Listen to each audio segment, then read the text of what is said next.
welcome to the Beyond Jiu-Jitsu podcast. This is episode number 123. 123. 123. Count with me.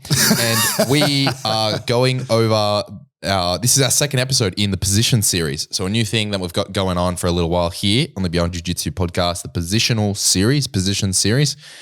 Last episode on 122, in the first installment, we spoke about back control or back mount.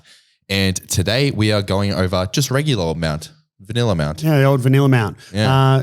Yes, if you're new here, guys, I'm Adam Childs, owner of Vantage Jiu-Jitsu, with my boy Kieren the Fev. Not an owner. Not the owner. Well, I mean, yeah, I was like, you can have, have some equity. There you Just go. have it. Just have it. Thank you. Yeah, so if you're new here, that is us. Kieren is, despite what the artwork says, he's a blue belt, but we got more messages. They're coming in. People are still remembering. People have not forgotten about the whole artwork saga of like 100 episodes ago, whenever this became a thing. But yeah, people remember. Yeah, they remember. And like I said, we'll change it to blue once you get your purple. Yeah, that's fair. That's fair. So in another 10 years. Yeah. So with the Position Series, if you didn't catch the last one, basically the way it goes is we do a little intro. Then we're going to talk about the concepts of the position of the topic of the day, today's mount. And then we're going to talk about attacking, defending, resources, and then some final closing thoughts to tie everything in a nice little neat bow. Yeah. Oh, yeah. Nice little neat bow. All right, intro, mount. So it's funny, right? Like we did back control last episode, which were, people say is arguably the best position in jiu-jitsu. But some people prefer mount, they're in terms of their hierarchy, or at least in IBJJF competitions, they both award you the same amount of points. Right. So, there's, hierarchy-wise, I guess they're on par.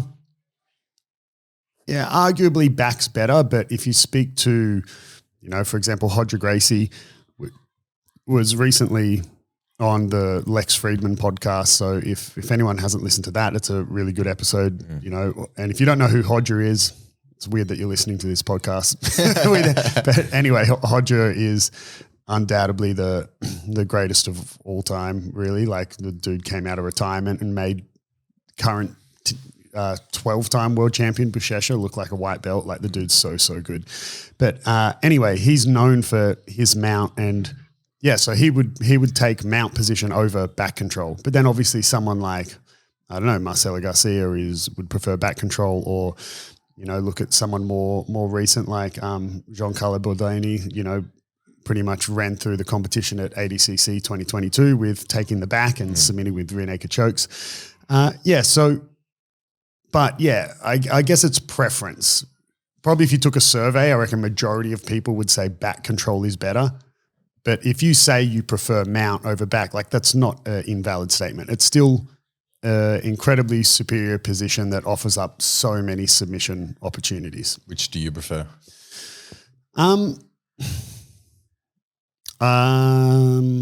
Yeah, good question. I think if I'm in the gi, I'm happy either way. I don't really have a preference. If it's no gi, then I definitely prefer to be on the back. I just find the submission opportunities from mount in no gi more difficult. Yeah, definitely. I mean, I guess, or maybe I should say I'm more specialized, for lack of a better term, in my submissions from mount that use like lapels and collars and stuff. Yep. So your lapel Ezekiel, for example. Yeah, so I really like the mount position in the gi. I like it no gi as well, but so in the gi, I'll take either. I don't think I'm really partial to either one, because I really like, certain collar chokes and stuff as well that I do from the back. However, no gi, I think I'd definitely prefer to take the back. In saying that, mount, I really like, since blue belt, I've always liked throwing up mounted triangles, and then really comfortable if I unfortunately can't finish it from mount and get bridged and rolled and end up back playing guard, but them in a triangle or whatever. So I still like mount in no gi as well. But I think that would be my answer. What about you? 100% without a doubt, I much prefer back. I don't really like Mount's dog shit, bro. Yeah, I don't really like Mount. I'm not gonna lie. I think that in my evolution of my game as it stands, I think it was actually put better by one of my training partners. I can't recall who it was, but it's like, oh yeah, your finish rate from the back is like on me is like over 90%. But in any other position, there's a fighting chance. I finish way more consistently, way more regularly with back control, and it resonates with me. That's both gi and no gi. I have a hard time finishing from mount. I think when I get someone in mount, my goal is to get them to turn so I can take their back. Yeah, which is not a incorrect strategy. You can definitely do that. I think I just need some more. I need more weapons, more consistent weapons in my arsenal to take advantage of the position of mount. Or you need like a podcast episode Exactly. or something like, that goes over mount as a position in its entirety. Exactly. We should hang on. Let's going from let's concepts to attacking, defending resources. Yeah, let's stop this episode. Let's go find an episode that talks about that and come back. Yeah. Yeah. So it's funny. This is at the time of recording this. It's just even on the concepts part. It's quite interesting because there is Kieren just drew on his t-shirt. Did you see that? Yeah. Oh my God. Okay. The old like where you accidentally draw on your t-shirt and you're like, oh, damn it. Yeah. I like this shirt. Yeah, I do like this shirt. Yeah, it's quite interesting talking about the concepts of mount at the moment of recording this because we're currently in evolution transition stage of the mount position, in my opinion. And let me explain what I mean a little bit more. So things in jiu-jitsu techniques kind of come in and out of fashion. And when they come back in fashion, it's arguably more advanced or more technical iteration. But let me give you an example. So let's say go back to the 90s or early 2000s. It was all just kind of open guard was De La Riva. Like that's all there was. And, then it was close guard or half guard. And that was, I don't want to say that was it, but to keep things simple, that was it, right? And, that they're the positions that people played. And then, and people would not even stand up to open close guard. It was all passing on your knees and, popping open the close guard and then getting to half guard and whatever. And then, but then people started passing standing up. And then once people started passing standing up, people started boloing, blah, blah, blah, blah. And now all of a sudden, if you look where we are now, people are back to, if we look at no gi, but also gi, like people are back to passing on their knees and body locks and everything to avoid leg entanglements. And that same concept can be put to gi, and I think when bolos were a big thing, which I guess they still are in the gi, Bernardo Faria was like, who is someone who was always passed on his knees, known for his deep half guard and his over-under passes. He said, he was like, man, if you're on your knees, you can't get boloed. Like, it was pretty much what he would say. So now if you pass on your knees, pass through half guard, body lock, stack passes, over-under passes, all that sort of stuff, shuts down leg entanglements, shuts down bolos. So, techniques are coming in and out of fashion. Like this, so a lot of these half guard passes that we're seeing, whatever Gordon Ryan do now, some of them are completely new that he's come up with, or him and John have troubleshot. Like this floating style. Well, yeah, that's a little different, but just in terms of, if you look at a lot of what Gordon does at the moment, it's just kind of predominantly getting past that top knee shield, getting chest to chest, head control, and then passing from there. Like that as a concept is not new at all, right? Like that was what people were doing in the 90s. That was how you pass guard, get a cross facing half guard and whatever. Obviously, but he's doing it at a more evolved iteration of that. This is a long-winded way of me saying that mount is sort of a similar thing. So if you would ask me a concept about mount a year ago or 2 years ago, I would have, and I still do believe in this, and you would have heard me teach this in the gym, I would have just said man, you straight up the entire time you're on mount, you want to be smothering them, right? Like even if you're not looking for a submission, and this concept still has some truth, but you're going to see what I mean by talking about the transition kind of, some techniques become irrelevant because of other techniques people have started to favor. So there's still some validity. Thanks, Kieren.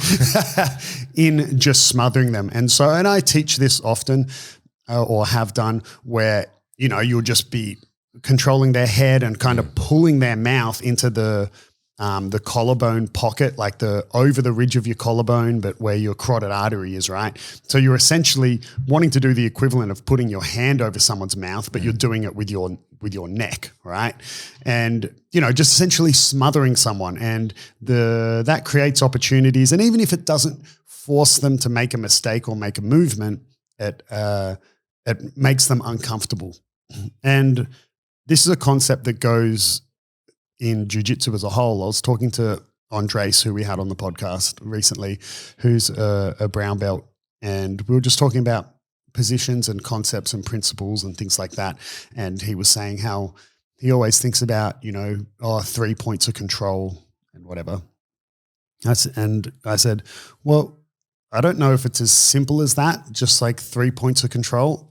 It's always an exchange of energy and, who's winning that exchange. And it's also a game of like whack-a-mole, right? So because you can't control, it's not like put it this way, when you see someone teaching something or an instructional where they say like, if you're controlling like this and this, right? And then they can't do anything, or they'll say something along those lines, it's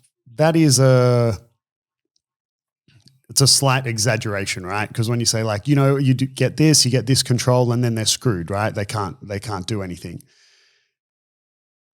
At the same time, the person who is, you watch a Gordon Ryan instructional and he says that, it's like, but then how come you're also selling an instructional of how to escape the position when someone is controlling that and that? Like nothing. Exactly. Nothing works 100%. It's a gross simplification. That's right. Yeah. Like it's almost, if you, not to get too super off topic, but it's grammatically acceptable now to use the word, literally when it not being literal, because we so like colloquially go like, man, that's literally the dumbest thing I've ever seen or whatever. But right? It's literally not. Yeah. Right. Yeah, exactly. Yeah. But it's grammatically acceptable now, like the way that language has evolved. And it's kind of like that when people say you grab this and this and they're fucked, like they can't do anything. It's a bit of a, bending of the truth. It's like, well, they actually still do have options. So it's, it's not like you have these 3 points of control. It's like, it's always a trade-off, right? You can't control 100% of them. And so speaking about like smothering, that has, in my opinion, started to become less of an ideal option, because what mount escape has become super into fashion at the moment. Kipping escape, right? So when you're smothering someone, perfect to kip. Exactly, right? Like, so if anyone's not sure what the kipping escape is, that's the one where, you see the person frame on the hips and essentially do the silly salmon and wiggle their legs to get their knees back inside, and then they can go to butterfly guard or leg entanglements or whatever. And prior to that, there was really only one mount escape that legitimately worked. The main one, an elbow escape, essentially like, for simplification, like a hip escape regarding back into half guard. And then regard the other side. Yeah. There's bridge and roll, which still can happen, right? Yeah.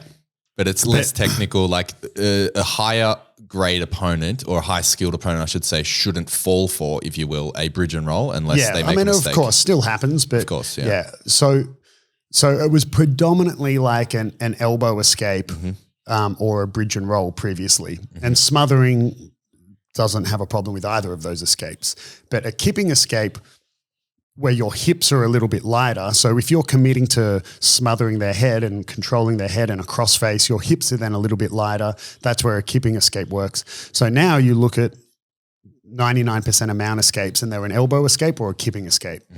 So this is now where like going back to how I was giving the example of, you know, in the 90s they were passing through half guard and then all of a sudden that was the dumbest thing to do and now it's back. It's sort of like, okay, well now something that was previously not advised to do, which was to sit on someone's hips in mount and be tall and postured, was considered like, well, no, you don't want to do that. You want to be controlling their head, low, smothering them.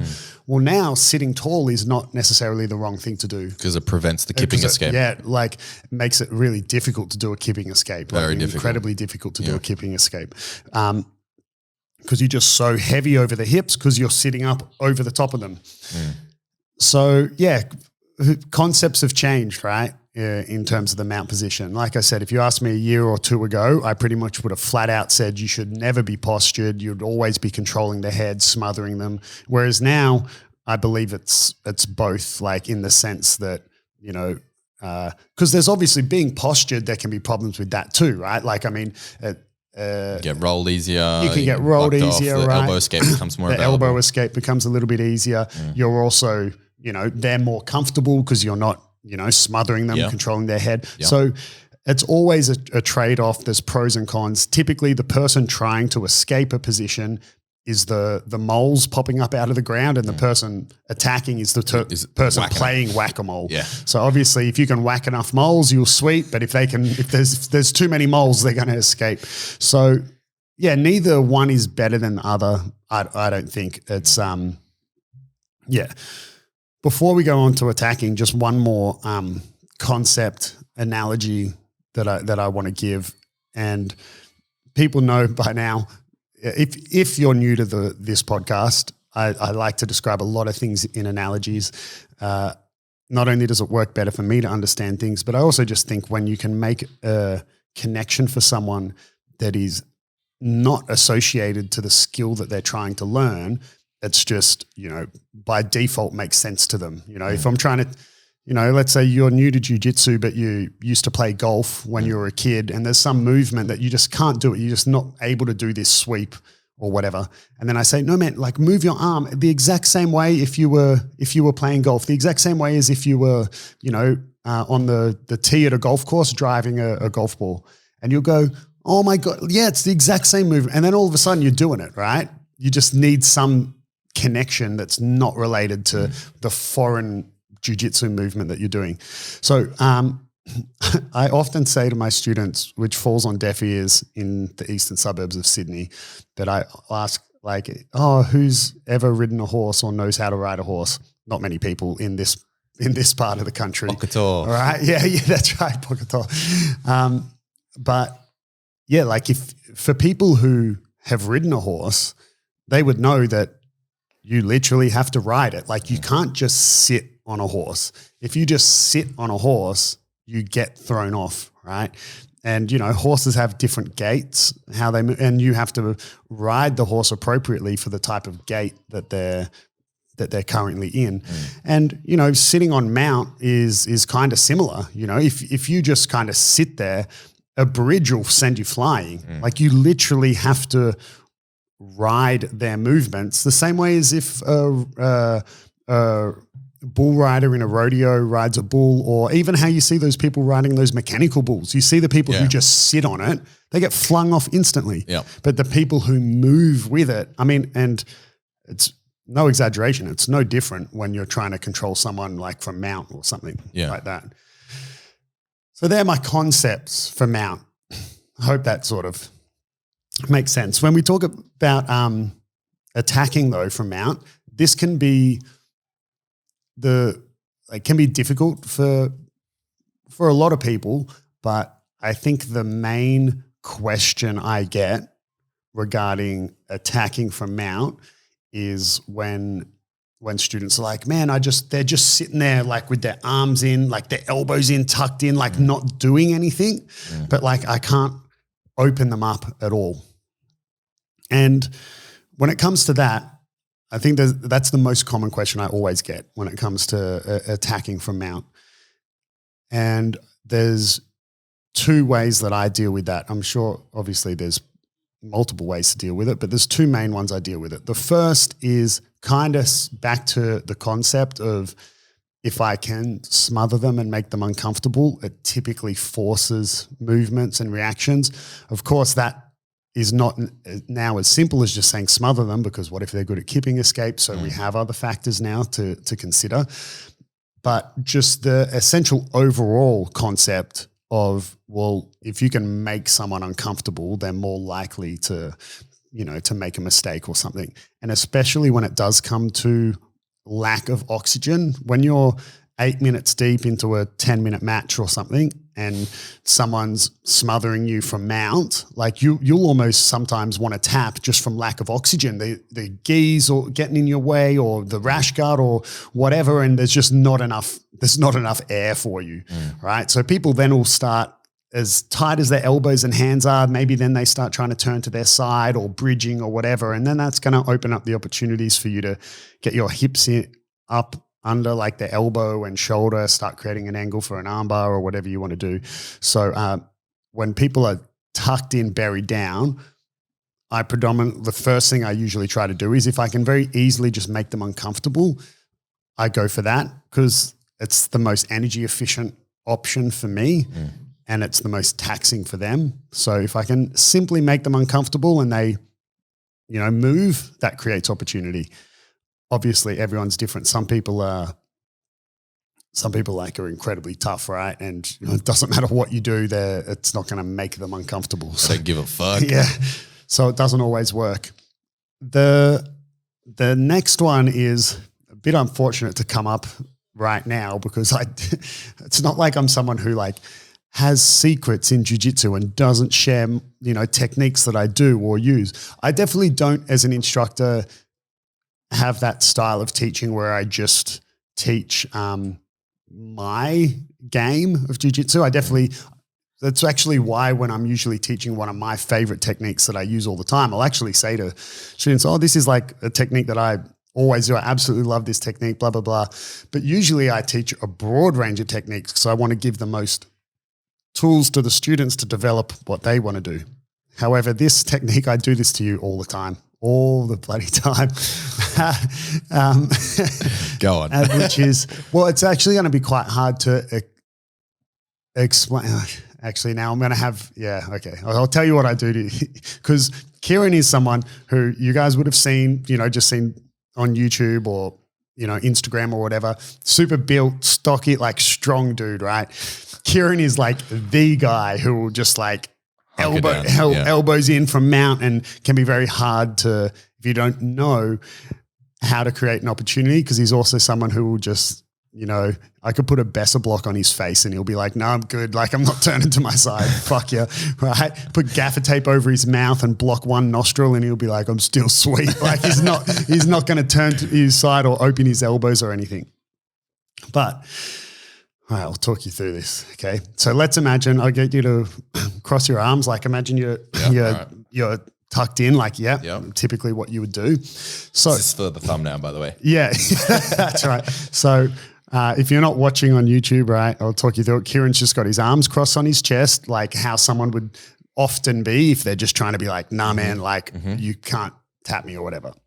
So one option, which if it works is great, but can be very hard to do, is for me to just get my bicep elbow under your elbow and walk it up to open it out, which sometimes works, right? And then I look to loop my head in to get inside position under your forearm. So then that arm's out and isolated, right? And then, because that's what we're talking about, getting essentially up under one elbow so I can start looking for attacks. I mean, there are other options like Ezekiel's and stuff, but let's just ignore that for a second. If you can get up under one elbow, that opens up a huge amount of mount attacks, okay? So that's great when it works, but it doesn't always work, right? You would have had times where people have tried it to you and it hasn't worked, and you would have times when you've tried it on other people and it hasn't worked, right? Who's stronger in the exchange? Who's more fatigued, right? Is it gi? Is it no gi? Whatever. But I'll tell you one that works a lot, unfortunately. Okay. This is all Kieren is getting to the point where I remember I said to Joey years ago when he was a brown belt, Joey from Jungle Brothers, who's my first black belt. And I said to Joey, said, man, the biggest compliment I can give you is that I regret everything I teach you. Right? And unfortunately, Kieren's kind of coming along that way-ish as well. Send it. Right? I'm writing this shit down. I'm going to rewatch this. What you'll do, right? Yeah. Is I'm going to like so don't. I'm looking at you like a hawk, man. Yeah. I'm like, okay, yes. So what I'm going to do is grab one of your wrists, predominantly the one that's on top, right? Okay. And because this hand's tucked in here. Yeah. Okay. Now I'm going to try to push your hand down. Yeah. Like this. But what you're going to do is you're not going to want that tricep extension to happen because you're like, I don't want my hand shoved down there. God no. Right? So what happens when you resist that tricep extension and I push this down, what rotates? Your shoulder. And then once there's a little pocket here, then you punch my hand in here, right? And then now I'm all the way in and then now I can walk that up. You son of a bitch. Right. So because I'm resisting, my shoulder opens. Your shoulder, shoulder or armpit. Because I'm blocking my elbow. That's right. Because you're pushing down. And you don't want the tricep extension to happen. So I'm pushing back up, but all that's doing is transferring the rotational force from my elbow to my shoulder. Which opens your out armpit, my shoulder. And then now I have an underhook. Oh, you motherfucker. So now instead of having to just scoop your elbow and try walk it up, now I've got a full underhook and then I can walk my hand up and open How do I stop it?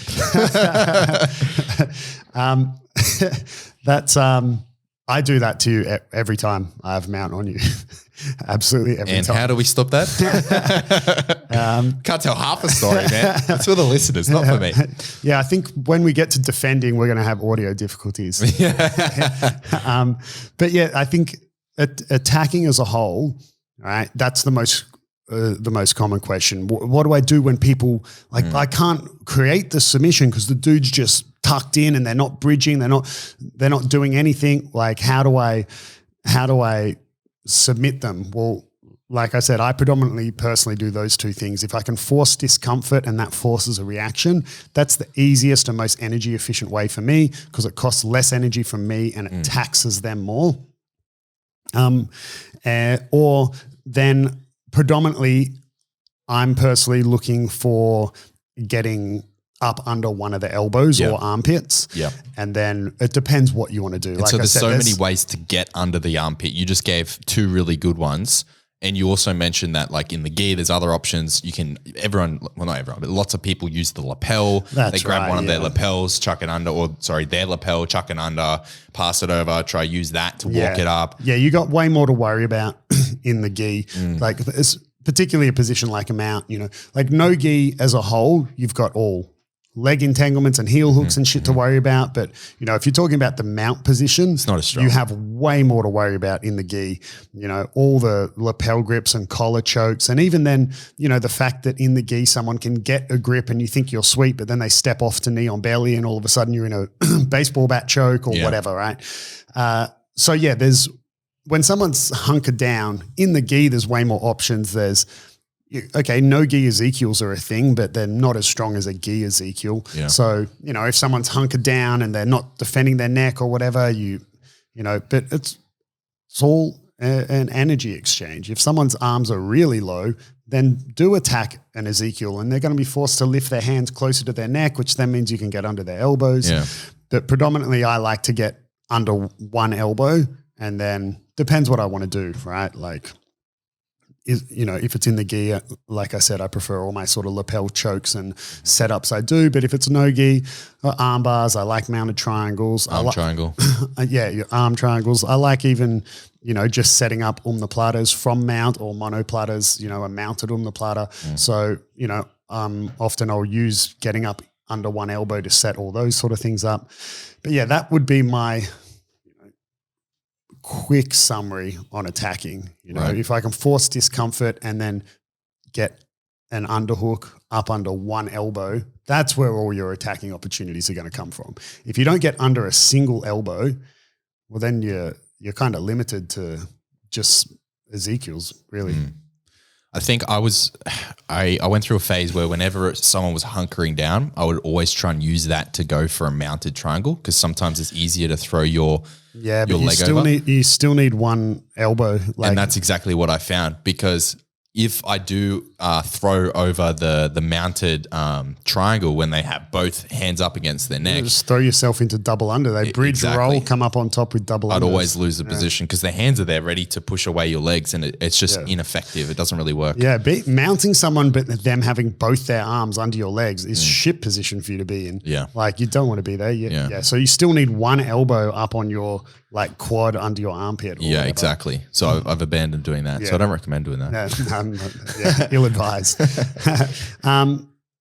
So defending, right? All right, how do I stop that bullshit?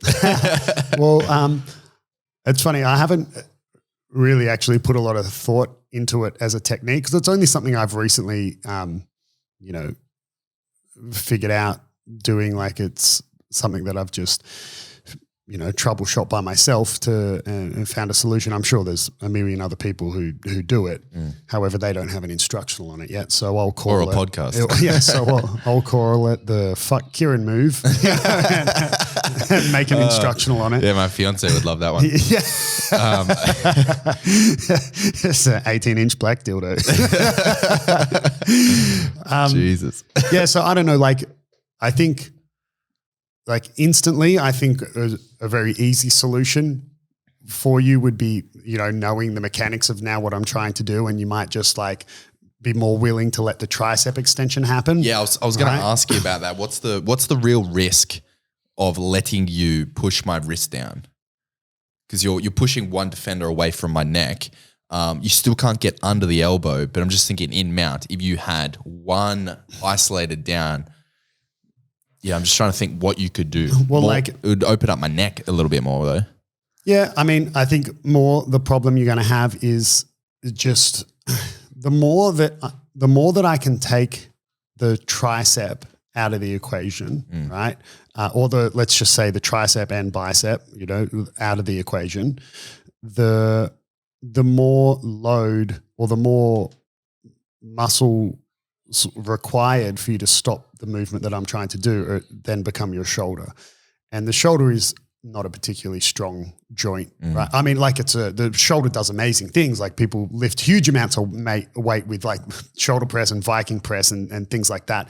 But in terms of, if you look at external and internal rotation, it's very small muscles that do that, and they're not massive. Even the biggest bodybuilders in the world, you ask them to do these, and it's not like they're doing those with external rotation, with crazy weight, 50 kilos. Man, that's a people do that with just those paper thin resistance bands, right? Yeah. So if you think, let's say you let me extend that further down, let's say you're nah, because I know that he's wanting my shoulder to open up to create this pocket in the armpit to get an underhook. Yeah. So you let the tricep extension happen. Well, once the tricep extension has completely happened, right? So let's say I've pretty much straightened your arm because you've let the tricep extension happen to avoid the shoulder rotation happening. And now your hand's down almost near my thigh or whatever. And I still haven't been able to get up under the other arm, right? If during this, that your other side became compromised, that I could slide my quad up under your elbow and armpit, well, then I'm sweet. Then I can attack the other side, right? Yeah. But let's say that hasn't happened. Once that's straightened, how do you now stop me from continuing to push it out? Once the tricep extension has reached its max, well, now what's stopped? Now it has to be the shoulder. Yeah.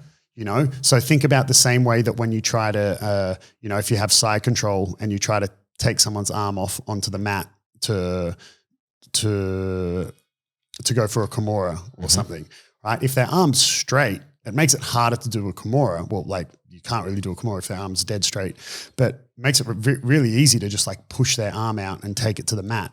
Because it's just that is not a strong position for a shoulder joint, whereas I'm essentially doing a one-armed press, chest press, right? Which is a way stronger muscle.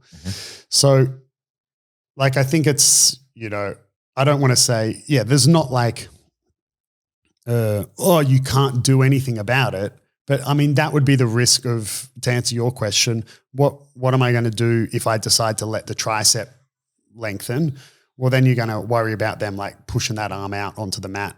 and then maybe they step off and attack a Kimura, or then they've created space between your arm and your lat, essentially your armpit. They can punch that underhook. But I mean, this is a big journey from A to Z. Like that is a lot can happen in that, right? I think more realistically, it's going to become, what should you do to defend that position? I think you should, like pop another mole out of the ground. So then I have to whack that. Yep. So instead of, if you just try to like hunker down, which is what you have been doing, and that shoulder's opening, getting the armpit, right? Whereas I think more realistically, in the time it takes me to let that arm fully extend, I'm going to be doing something else. Exactly. You're going to be turning to your side. Now I have to worry about the elbow escape, I think it's the position is more going to evolve than just like, is there some magical, I do this and they can't do that? Probably not. I think being aware of it now, I'll be able to make a big difference. Yeah, because I'll be able to respect it more. Because obviously being unaware of it, I'm just resist against it and I'm giving you exactly what you want. Now that I know not to do that. You're kind of going through that. How does they keep getting that? And you don't realize like not necessarily the mistake that's being made, because it's not a mistake. You just you don't realize how does this keep happening until someone says, oh man, because you always let them get that pant grip. Yeah. Oh my God. So it doesn't work with, oh God. Yeah. And then you focus your attention on not letting them. Now I'm going to focus my attention on either not letting you get my wrist or obviously just not letting you open up my shoulder and presenting more moles, as you put it, the whack-a-moles. That's right. Yeah. Because I think what we're doing is looking at that position in isolation. But what I was doing is looking at that, how do I stop that one thing? Well, you do something else. That's right. Yeah. Because I think, like if we really isolate that, how do we stop that one thing? Well, mechanically, like I'm using bigger, stronger muscles than you have for that one very isolated movement. Yeah. So unless you're way bigger and stronger, like you can't stop that, Yep. And when we talk about things working and not working, like the assumption is there's weight divisions in jiu-jitsu, right? So it's the reason why a 2-on-1 works, right? Does a 2-on-1 work against, fucking Eddie Hall? Probably not, right? But I mean, like what you're talking about, does it work on, when we say, because your two arms are stronger than your one, the assumption is that you're both around the same weight and strength, right? Yeah. So that one isolated movement, you shouldn't be able to stop it, right? Because there's no way your shoulder rotation is stronger than your press, than my press, right? 100%. Okay, that makes sense. But yeah, so anyway, continuing defending, and this will be a recurring theme with all the positions, which is the concept of looking at what is controlled, or rather what isn't controlled, and using that to free what's trapped. Okay, so I talk about this a lot with my students, and side control is usually the best example, but I mean, that's next episode. We'll leave that. But, so if someone is, let's go back to what we spoke about the intro and the concepts, right? Why, I don't know if this is necessarily the reason kipping escapes became a thing, but, if you look at, what's more free when someone is controlling your head and smothering you and keeping your shoulders pinned to the mat so you can't get to your side and do an elbow escape? What is less controlled? Well, your hips, they have less control of your hips. They still have some control, but compared to your head and shoulders, way less. So instead of trying to free my shoulders, right, I can use my hip mobility I am going to free my shoulders by using my hip mobility. That kipping escape is going to, typically they then let go of your head and whatever. So I'm using my hip mobility. So the same is true if they're sitting up tall and postured on you. Like a kipping escape's near to impossible because your hips are so pinned, but your shoulders are really free. It's more difficult for them to stop you turning on your side, right? And then doing an elbow escape. So you're always wanting to leverage the more mobile part of your body that you have to help rescue what is trapped. It's a big mistake that, in my opinion, that beginners make. They just go, my arm's trapped. I got to use my trapped arm to free my trapped arm. And it's like, no, right? Like use trapped, bro. Use the rest of your body to rescue it, right? Like that should be, of course you're still trying to pull out that trapped arm at the same time, but like, use whatever else you got, if they suddenly let go of that trapped arm, you can just yank it out or whatever, but yeah, so that's an important concept for all defending, escaping bad positions. Mount as a whole, I think the elbow escape is still a really dominant escape from mount, but you're definitely walking a fine line. So the more you expose your back to do an elbow escape, the easier an elbow escape is. However, the more you expose your back to do the elbow escape, the obvious is true, the higher the chance is that they can take your back. So you're definitely walking a tightrope, when you're doing an elbow escape of trying to risk getting your back taken, but you kind of need to take that risk, and that all defensive positions inherently you have to take a risk, and they're all difficult. It's difficult to escape a bad position. It's never going to be easy. It's never going to be easy, right? And the worse the position, the more risks involved. Sometimes when you're trying to escape a position, it's literally like the equivalent of when you're gambling or something, and you say, okay, double or nothing. Yeah, and sometimes it pays off, and you just aged 50 years from the amount of stress that you went through to place that bet, but it paid off. So now you're back to nothing, right? Yeah. But then sometimes double or nothing, and then all of a sudden you're paying double, it's gotten twice as bad, or you're tapping or something. So, right, that's dems to breaks, right? That's how it goes sometimes. But yeah, there's definitely, traditionally looking at mount, yeah, you definitely don't want them up under your elbows and armpits. Like, you don't want to let someone get to high mount, okay? Like, we can talk about, but didn't we just say that people will sit on your hips tall and postured to negate a kipping escape? Yeah, I mean. Good luck kipping with your arms above your head. That's right, yeah. I mean, there's no golden goose or whatever. Like, everything has its pros and cons, but I'll definitely take someone sitting heavy over my hips than someone having high mount on me up under my elbows and armpits. Like Gordon Ryan versus Jacob Couch. Man, smother tap. Yeah, like intense. Fuck that shit. Yeah. Okay. So, but then, yeah, you're walking that line that typically, traditionally, your elbows stay in, so you want it. So if they try to walk their knees and quads up, their quads hit into your elbows, so they can't.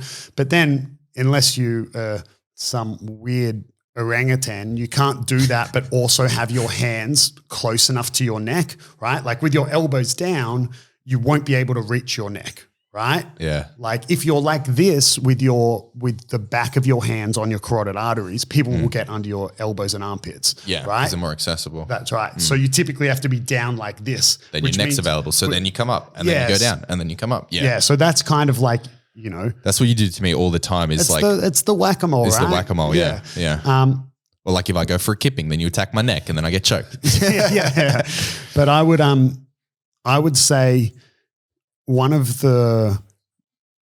if I could just give you one tangible goal or tangible bit of advice even though I know I wonder if tangible is actually a word that you can use like you use. Yeah, tangible, literally. Like you can hold it like this. Yeah, I know, but people use it like, because obviously what I'm giving you is not tangible, right? Like, I mean, so actionable. Yeah, actionable. Anyway, if I could just give you one thing to say, like, I don't care what it costs you, just do this. Okay. And I have this similar advice for people who are struggling with side control escapes, is I just say, man, just get the fuck off your back. Like, I don't care, like, get to your side, get off your back. And I know it's different. I'm about to make a comparison to wrestling. I know it's different in wrestling because they don't have to worry about submissions, but think about wrestlers. Why are wrestlers so hard to hold down? Because their whole sport is based on you lose if your shoulders get pinned to the mat, right? So they will do anything. Like, that's essentially the submission for them. Mm-hmm. So think how hard you fight when you're, if you're in a competition, right? Not necessarily in training, obviously, because submissions injuries, whatever. But think like how hard you fight. Like the tapping is you tried every single option and resource. It is the last thing that you wanted to have happen because you've lost the match. So wrestlers have that built in when it comes to their shoulders hitting the mat. So that's why it's so hard to hold a wrestler down or to pin them in the first place. So I often say that to people, like if I said, it's a learning process. Whenever you implement something new, it's always a step back, like one step back, 2 steps forward. But, so if I just said to you, man, focus on nothing other than not having I don't care if you end up bellying out, your shoulders can't be on the mat. There'll probably be a period of time where you're incredibly hard to keep in mount and incredibly hard to keep pinned in side control, but you're always giving your back or giving your neck or getting arm barred or whatever. But then what's going to get built on top of that ability for you not to have your shoulders on the mat is like you not getting submitted and you starting to like build escapes from that. Because if you can't even, I don't want to say if you can't even, but it is much more difficult to escape mount or side control or something if you can't even get your shoulders off the mat in the first place. Like, yes, there are other, your shoulders don't really come off the mat for a kipping escape and whatever. There's always, or if you reverse someone from side control, whatever. But you know what I mean? Like you take a wrestler who has this inherent ability to not have their shoulders pinned on the mat, and then they learn some jiu-jitsu and learn how to connect a regard from that or a invert to that or going to the saddle from that or whatever it is, man, right? So, I think that's the same for mount. I predominantly, for me personally, the first thing I do, obviously defending a submission is always the first thing you have to do, right? There's got my shoulders off the mat but got subbed or whatever. Like if someone's like tightening up a cross collar choke or something, I have to deal with that. But I essentially, if I'm mounted, I straight away am trying to get to my side, like straight away, because it's also I'm terrible at keeping escapes, but and I prefer your legs are too long. Yeah, they are very long. I prefer elbow escapes, but you know what I mean? Like if I'm just get to my side, but then, I'm walking that line. Are they going to transition to tactical mount? They're going to try bow and arrow or do a chair sit, take my back, whatever. There's multiple things. But, if I'm not prepared to deal with those, probably shouldn't have gotten mounted in the first place. Yeah. When you were just saying like, I was drawing parallels between that and when I was learning the over-under and the stack passing. Obviously, for anyone that's gone through that journey, you'll know that you're going to get triangled a lot. And Chad, a white belt at our gym, he's starting to learn that system as well. And he's like, man, I get triangled every time now.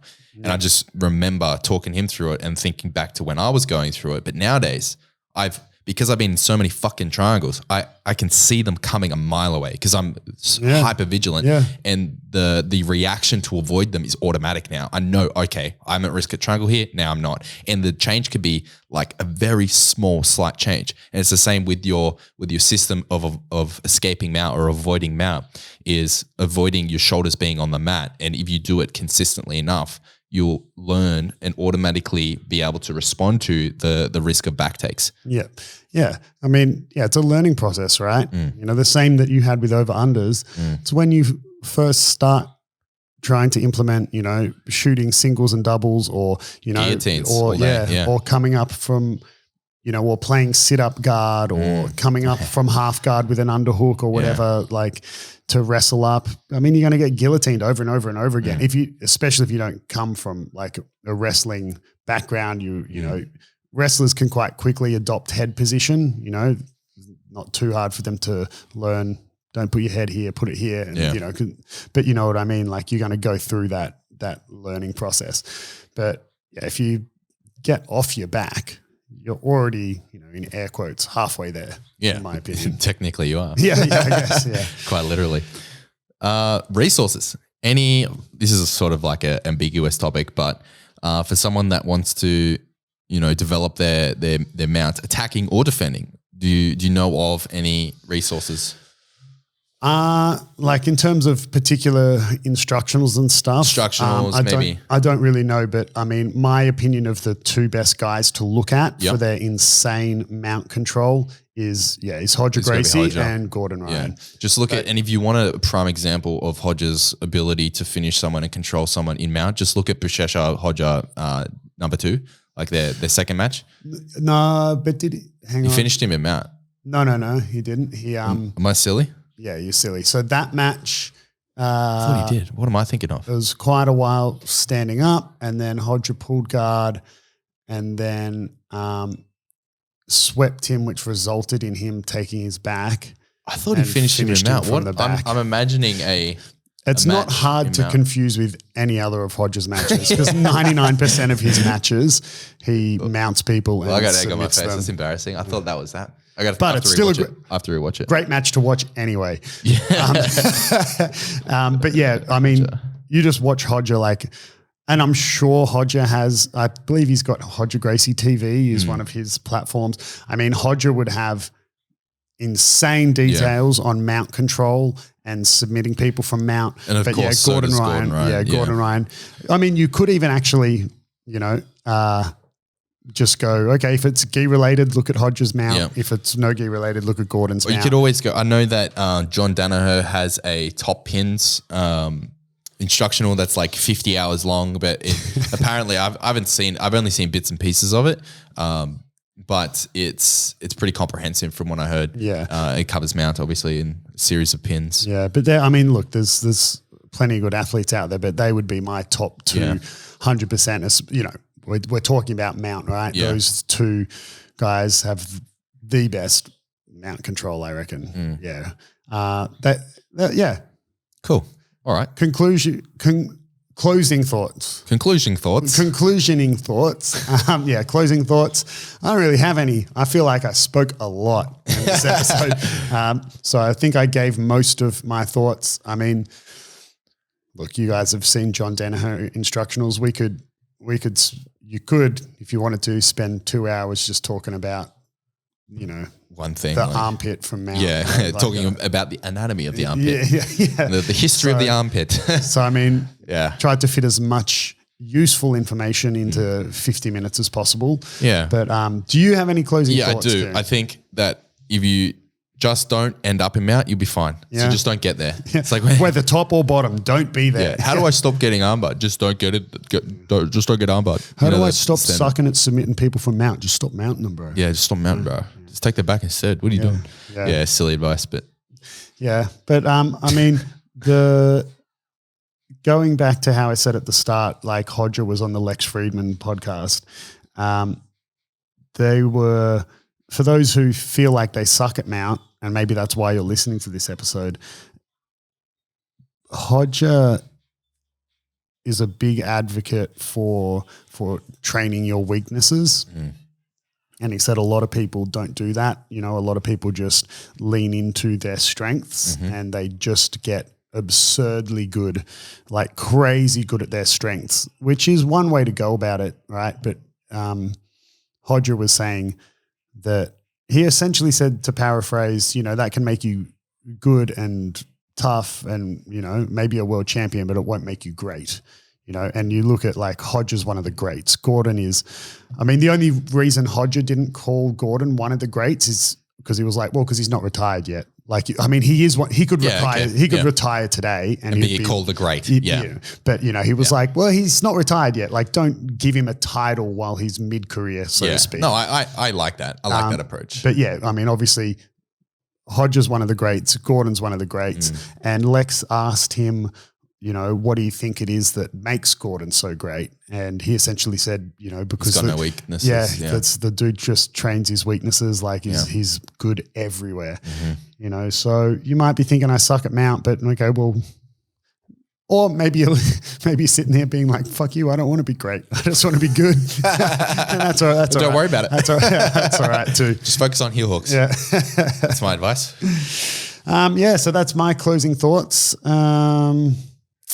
That's it, bro. I have nothing else. Next episode is will it be the last? Hang on, let me check calendar dates. It won't be the last one of the year, but it's the last one before Christmas. Yes. So next week will be the last episode before Christmas. Then we'll have the New Year's episode as well. And then before you know it, bada bing, bada boom, we're into 2023. Yeah. Let's go, boys. Yes. And if you want to support the Beyond Jiu-Jitsu podcast into the new year, you can do so at our Patreon, link in the description, wherever you're listening to this episode. So check it out. We post some cool stuff on Patreon, or if you don't really care about what we post there, just want to support us, you can do that as well. Yeah, whichever. All right. Well, thanks for listening. And until next time, see you later. Later.